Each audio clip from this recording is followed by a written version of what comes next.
Do apostles exist today? A question we all have asked ourselves and wondered. Apostles were popular during first-century churches and had their fame for performing miracles, signs, and wonders, as well as planting churches. But are they around today? A lot of different people have their diverse opinions on it, but at the end, we all have to agree on what God's Word has to say about it. And today we're going to find out. Let's start from the top. What is an apostle? The word apostle comes from the Greek word apostolos, meaning one who is sent out. The word was first used in Luke chapter 6 verse 13. When morning came, he called his disciples to him and chose 12 of them, whom he also designated apostles. And the following verse mentions their names, and yes, Judas was one of them. We see this in Mark chapter 6 verse 30 as well, where the 12 are called apostles when mention is made of their return from the mission of preaching and healing on which Jesus had sent them. What made them different from the rest? In the New Testament, the apostles were the 12 disciples chosen by Jesus to be his closest followers and to spread his message after his death and resurrection, but of course, Judas ended up betraying his master.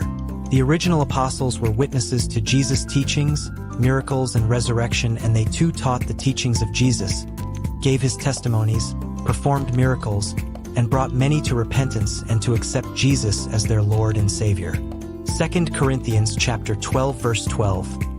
I persevered in the demonstration among you the marks of a true apostle, including signs, wonders, and miracles.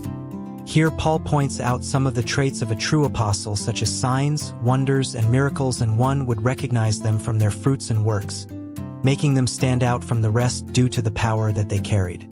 So, where does this all begin? Who was the first apostle in the New Testament? Any guesses? Some say Andrew was the first apostle because technically he was the first one to be called by Jesus.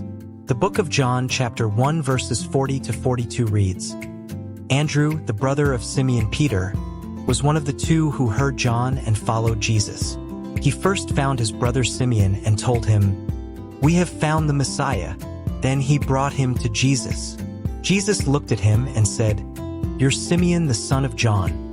You will be called Cephas." Andrew was with John the Baptist when they encountered Jesus, whom John proclaimed was the Lamb of God.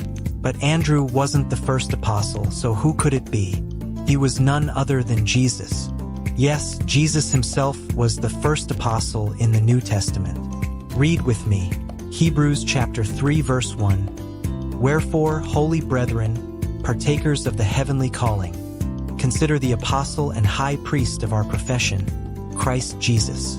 Here, Paul suggests to recipients of the letter who were Jewish Christians undergoing persecution for their new faith to consider Jesus Christ not only as a high priest of their profession but also as an apostle.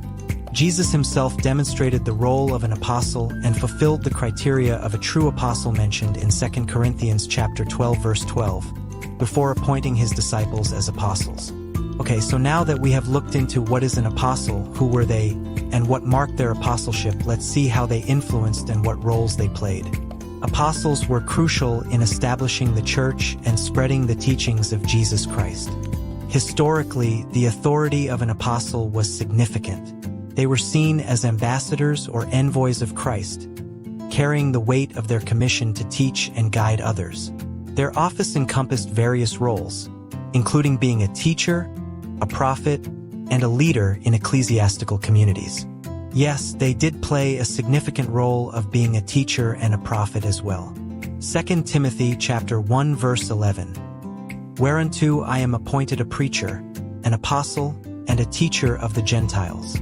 Here Paul claims multiple roles for himself, where he isn't limited to an apostle, but he was also a teacher as and when needed. Apostle John himself played the vital role of a prophet and wrote the book of Revelation as instructed by our Lord Jesus. However, the commitment and responsibility of an apostle are exemplified in passages such as Ephesians chapter 4, which outlines the foundational offices Christ bestowed on individuals for the building up of the church. Ephesians chapter 4 verses 11 and 12. And he gave some apostles, and some prophets, and some evangelists, and some pastors and teachers, for the perfecting of the saints, for the work of the ministry, for the edifying of the body of Christ. So it's evident that apostles were given a major role of not just making the Christ Yeshua known, but also for perfecting of saints who chose to pick up their cross and follow Christ, and also for the work of ministry, edifying the body of Christ altogether. Apostles were the foundations of the church.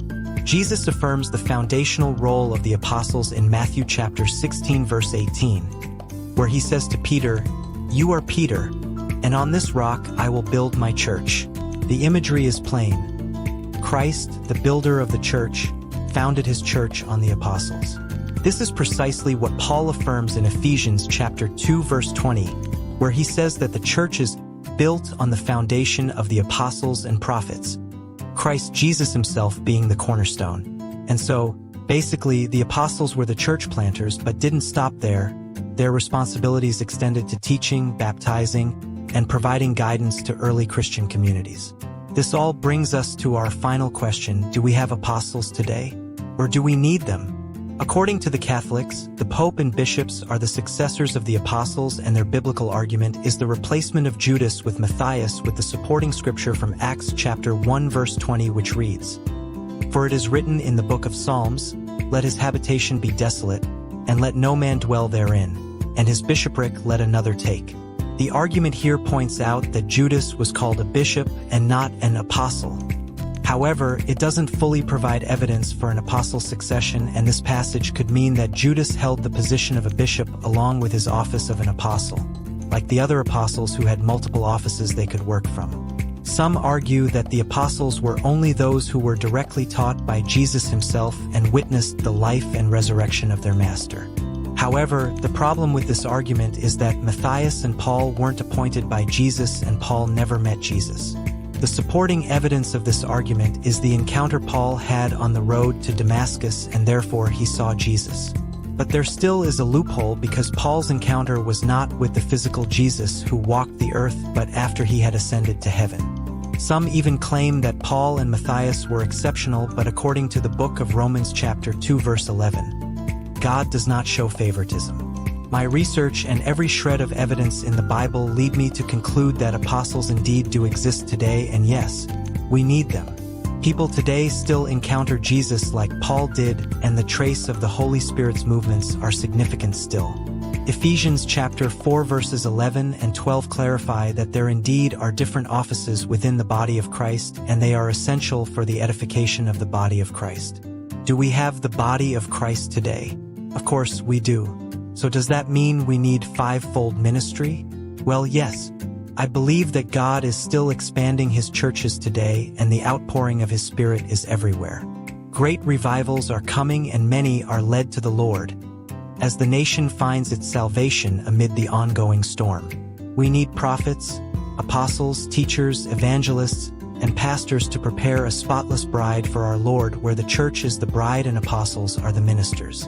What are your thoughts? Write in the comment section down below so that we all can learn from each other and continue to grow in spirit. The grace of God be with us all. Amen.